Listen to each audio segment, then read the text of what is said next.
एक बार एक बहुत बड़ा बिजनेसमैन एक छोटे से गांव में जाता है। उसका प्लान होता है कि उस गांव में एक फैक्ट्री लगाने की। वो एक ऐसी जगह तक पहुंच जाता है जहां उसके सामने एक तरफ नदी होती है और उसके दूसरी तरफ एक गांव होता है। अब उसके पास दो ऑप्शंस होते हैं उस गांव में पहुंचने के लिए। पहला कि वो सड़क के रास्ते से घूमकर उस गांव तक पहुंचे, जिसमें उसको करीब करीब 10 घंटे लगेंगे, क्योंकि कोई डायरेक्ट रास्ता नहीं है उस गांव में पहुंचने का। और दूसरा कि सिर्फ 20 मिनट में एक नाव में बैठ करके उस नदी को पार करके उस गांव तक पहुंचा जाए। उसके पास ज़्यादा टाइम नहीं था, तो उसने अपना टाइम बचाने के लिए उस नाव में बैठने का डिसीजन लिया। वो नाव बहुत ही छोटी सी थी, जिसमें एक तरफ वो आदमी बैठा था जो कि इस नाव को चला रहा था, और दूसरी तरफ वो बिजनेसमैन बैठा हुआ था। नाव में बैठने के थोड़ी देर बाद उस बिजनेसमैन ने उस नाव वाले से पूछा कि तुझे पता है कि तेरे नाव में कौन बैठा है? तो नाव वाले ने बड़े भोलेपन से हाथ जोड़ करके कहा, साहब मुझे नहीं पता कि आप कौन हैं। तो उस बिजनेसमैन ने बोला कि अरे तू अखबार नहीं पढ़ता है? हर दूसरे दिन मेरी फ़ोटो आती है अखबार में। तो वो नाव वाला बोला, अरे साहब मुझे कहाँ पढ़ना लिखना आता है, मैं बहुत छोटा सा था तभी मेरे पिताजी गुजर गए थे। तो अपने परिवार का ध्यान रखने के लिए मैं बचपन से ही काम पर लग गया और तभी से मेरा स्कूल छूट गया। ये सुनकर उस बिजनेसमैन ने उसका मजाक उड़ाते हुए उसको कहा कि तुझे पढ़ना लिखना तक नहीं आता है, ऐसी ज़िंदगी का क्या फ़ायदा। ये सुनकर के उस नाव वाले को तो बुरा लगा, लेकिन उसने कुछ नहीं कहा।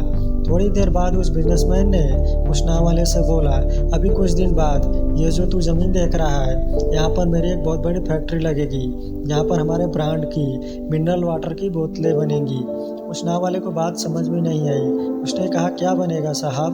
तो वो बिजनेसमैन थोड़ा सा इरिटेट होकर बोला कि हमारे यहाँ पानी की बोतलें बनेंगी, जो तेरे गांव में नहीं बिकेगी लेकिन शहरों में बहुत बिकती है।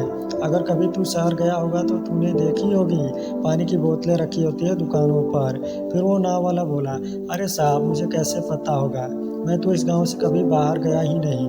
फिर उस बिजनेसमैन ने उस नाव वाले पर हंसते हुए बोला कि तू कभी इस गांव से बाहर तक नहीं गया, तुझे पता ही नहीं कि शहर क्या होता है, अरे ऐसी ज़िंदगी का क्या फ़ायदा। उसकी यह बात सुनकर उस नाव वाले को सच में लगने लगा कि मेरी ज़िंदगी शायद किसी काम की नहीं। अपनी इस सोच की वजह से उसका ध्यान नाव की तरफ से हटा और तभी नाव की टक्कर हो गई एक बड़े पत्थर से, जिसकी वजह से नाव में एक छोटा सा छेद हो गया और नाव में पानी भरने लगा और नाव धीरे धीरे डूबने लगा। उस जगह पर पानी बहुत ही गहरा था और किनारा बहुत दूर था।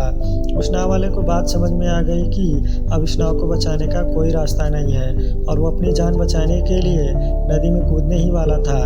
तभी उसने उस बिजनेसमैन से पूछा कि साहब आपको तैरना तो आता है ना? तो उस बिजनेसमैन ने घबरा कर पूछा, ऐसा क्यों पूछ रहे हो, मुझे तैरना नहीं आता है। उसकी ये बात सुन करके उस नाव वाले को तो हंसी आ गई और वो बोला, अरे साहब आपको तैरना तक नहीं आता है, फिर ऐसी ज़िंदगी का क्या फ़ायदा। ये सुन करके उस बिजनेसमैन को अपनी गलती का एहसास हो गया और वो हाथ जोड़कर उस नाव वाले से बोला कि तुम जो कहोगे मैं तुम्हें दूंगा, बस तुम मेरी जान बचा दो। तो उस नाव वाले ने बोला कि अरे साहब आप घबराओ नहीं, मुझे सिर्फ तैरना ही नहीं आता है, बल्कि मुझे डूबते हुए लोगों को भी बचाना आता है। आप मुझे कस के पकड़ लो, मैं आपको कुछ नहीं होने दूंगा। और फिर उस नाव वाले ने न सिर्फ अपनी बल्कि उस बिजनेसमैन की भी जान बचाई। तो इस कहानी से हम बहुत बड़ी सीख ले सकते हैं कि हमें ज़िंदगी में कभी भी किसी का मजाक नहीं उड़ाना चाहिए। इसलिए आप कभी भी किसी का मजाक न उड़ाएं। इस दुनिया में ऐसा कोई भी इंसान नहीं है जिसको कोई भी काम करना नहीं आता है। हर कोई अपने काम में माहिर होता है। हो सकता है आप जिस काम को करने में माहिर हो, सामने वाला इंसान किसी और काम को करने में माहिर हो। वो इंसान जिस भी परिस्थिति में है या जैसा भी है, उसका मजाक मत उड़ाना, चाहे वो पढ़ा लिखा ना हो या फिर बहुत पैसे वाला भी ना हो, क्योंकि वक्त बदलने में देर नहीं लगती, वक्त हर चीज़ का हिसाब लेती है।